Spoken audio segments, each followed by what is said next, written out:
فوج یہ سمجھتی ہے کہ ہم اس ملک کے مسائل کو حل کر سکتے ہیں. جتنی دفعہ بھی وہ آئے ہیں ملک کی حالات کو پہلے سے زیادہ برے حالات میں چھوڑ کے گئے ہیں. پھر ایک سٹیج آ گئی, ہم نے کہا کہ اب وہ سٹیج آ گئی ہے کہ آپ دوبارہ الیکشن کرائیں, نہیں تو ہم آپ کو نکال دیں گے. یہ ہم نے بھٹو صاحب کو کہا میٹنگ میں. پاکستان کا ایک طرح سے شروع سے ہی جمہوریت کا مسئلہ اس لیے بھی رہا ہے کہ تاریخی طور پر تو یہ کوئی جمہوری ریاست تو تھی نہیں. عوام کا حق تھا یہ کہ میں اگر عوام کی توقعات پہ پورا نہیں اترا تو مجھے اقتدار میں رہنے کا کوئی حق نہیں ہے. یہاں تو فیصلہ کسی اور نے کیا.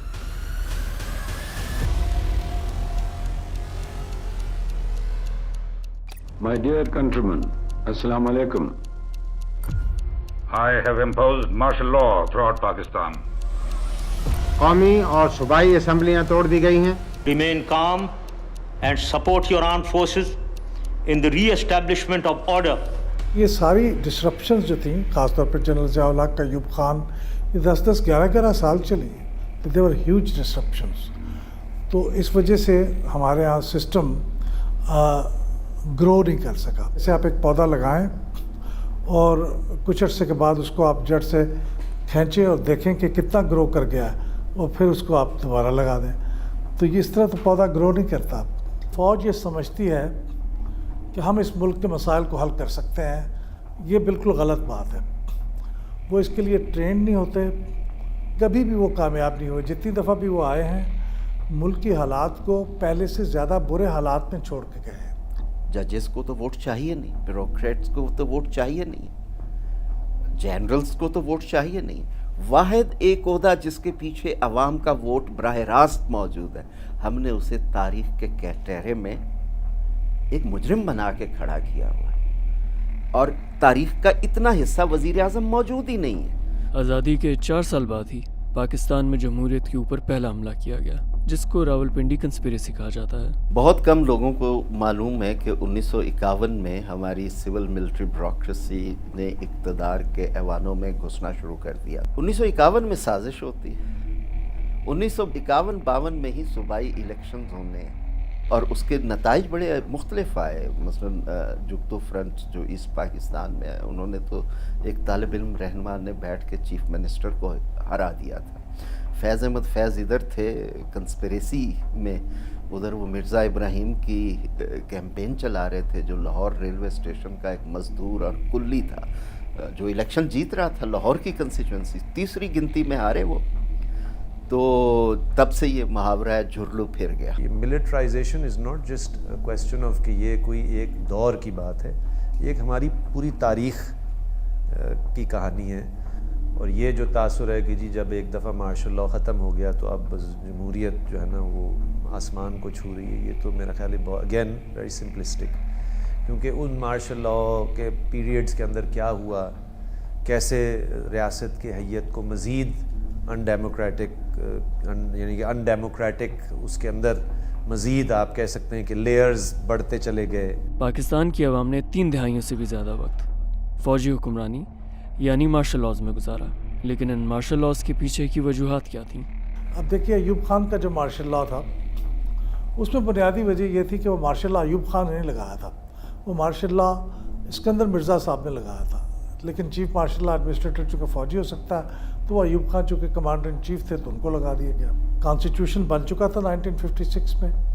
اب وہ جو الیکشن ہونا تھا اس کے نتیجے میں ان کا خیال یہ تھا کہ بہت ہی تبدیلیاں آئیں گی, اور اسکندر مرزا صاحب کا خیال تھا کہ وہ شاید پریزیڈنٹ نہیں رہ پائیں گے, گورنر جنرل نہیں رہ پائیں گے, اور اقتدار ان کے ہاتھ سے سلپ ہو سکتا ہے. تو اس کی بنیادی وجہ تو یہ تھی. حالانکہ بعد میں ایوب خان صاحب نے ان کو بھی نہیں رہنے دیا. یحییٰ خان صاحب نے جب یہ کیا, ایوب خان صاحب کے خلاف موومنٹ چل رہی تھی, یحییٰ خان نے مجبور کیا ایوب خان کو کہ وہ ان کو پاور ہینڈ اوور کریں, اور جو کانسٹیٹیوشنل طریقہ ہے اسپیکر کا اس کو نہ دیں. اور یحییٰ خان صاحب نے مارشل لا لگا کے کانسٹیٹیوشن کو ابروگیٹ کر دیا. تیسری دفعہ جب مارشل لا لگا تو اس وقت بھی ملک کے اندر حالات خراب تھے, افراتفری کا عالم تھا, بھٹو صاحب کے خلاف موومنٹ چل رہی تھی, اور ضیاء الحق صاحب نے سمجھا کہ وہ اس وقت موقع سے فائدہ اٹھا کے ٹیک اوور کر سکتے ہیں. مشرف صاحب جو تھے ان کی وجوہات تو یہ تھیں کہ مشرف صاحب کو ہٹا دیا گیا تھا, تو انہوں نے اپنی پوزیشن پہ برقرار رہنا ان کے لیے بہت اہم تھا. انہوں نے ملٹری کو کے ذریعے